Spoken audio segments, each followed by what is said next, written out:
public school education has become completely permeated by this kind of anti-male propaganda. I mean, to me, public schools are just a form of imprisonment, right now. They're particularly destructive to young men who have a lot of physical energy, okay? Now, I identify as transgender, okay, myself, okay, but I do not require the entire world to alter itself, okay, to fit my particular self-image. I do believe in the power of hormones. I believe that men exist and women exist, and they are biologically different. I think there is no cure for the culture's ills right now, except if men start standing up, okay, and demanding that they be respected as men again. Okay, so I got a question about that. So one of the things, we did a research project a year ago trying to figure out if there was such a thing as political correctness from a psychometric perspective, to find out if the loose aggregation of beliefs actually clumped together statistically. And we actually found 2 factors, which I won't go into, but then we looked at things that predicted adherence to that politically correct creed. And there were a couple that were surprising. One was being female was a predictor.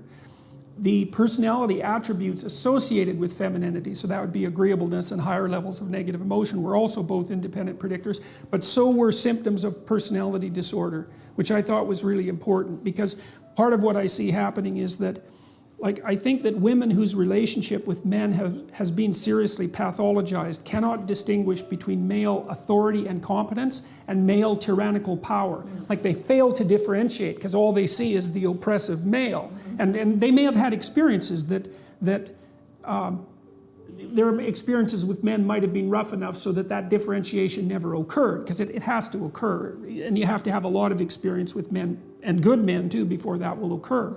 But it seems to me that we're also increasingly dominated by a view of masculinity that's mostly characteristic of women who have terrible personality disorders and who are unable to have healthy relationships with men. Now, but here's the problem. This is something my wife has pointed out too. She said, well, men are going to have to stand up for themselves, but here's the problem. I know how to stand up to a man who's unfairly trespassing against me. And the reason I know that is because the parameters for my resistance are quite well defined, which is we talk, we argue, we push, and then it becomes physical, right? If we move beyond the boundaries of civil discourse, we know what the next step is. Okay, that's forbidden in discourse with women.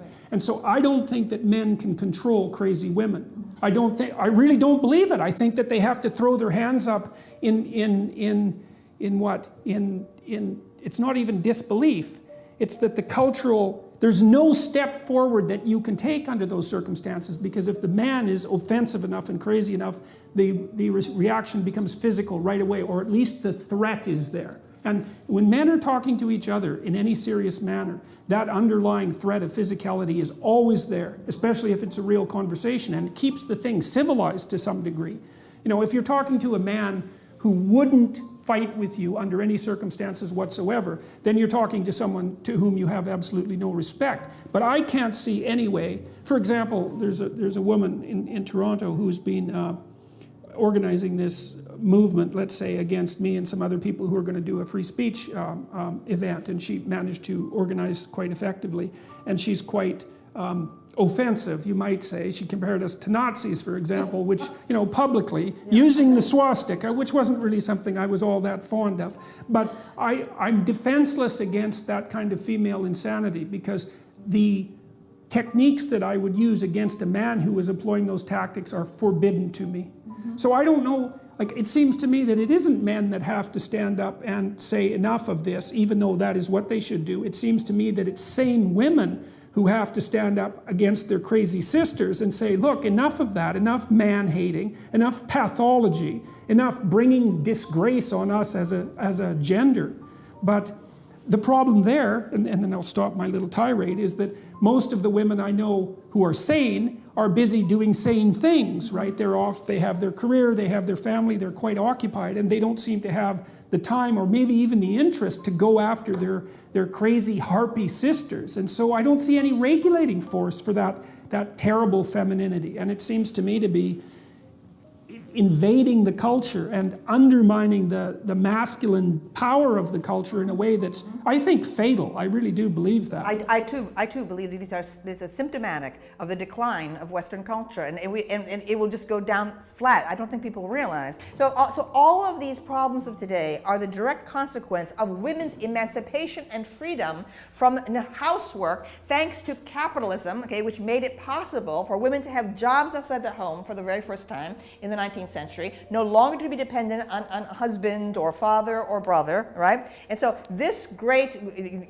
thing that's happened to us, that allowing us to be totally self-supporting, independent agents, has produced all this animosity between men and women, because the women feel unhappy. Women today, wherever I go, whether it's Italy or Brazil or England or America, okay, or Toronto, okay, the upper middle class professional women are unhappy, miserable. They don't know why they're unhappy. They want to blame it on men, okay? The men must change. Men must become more like women. No, that is the wrong way to go, okay? It's when men are men, okay, and understand themselves as men, are secure as men, then you're going to be happier. Yeah, well, there's nothing more dangerous than a weak man. Yeah, absolutely, okay, and especially all these quislings, okay, spouting feminist rhetoric. When I hear that, okay, it makes me sick. But here's the point. Men and women have never worked side by side, ever. Maybe on the farms, okay, when you were like, maybe one person's in the potato field, the other one's over here in the doing tomatoes or whatever, okay. You had families working side by side, exhausted with each other, no time to have any clash of this. It was a collaborative effort on farms and so on. Never in all of human history have men and women been working side by side.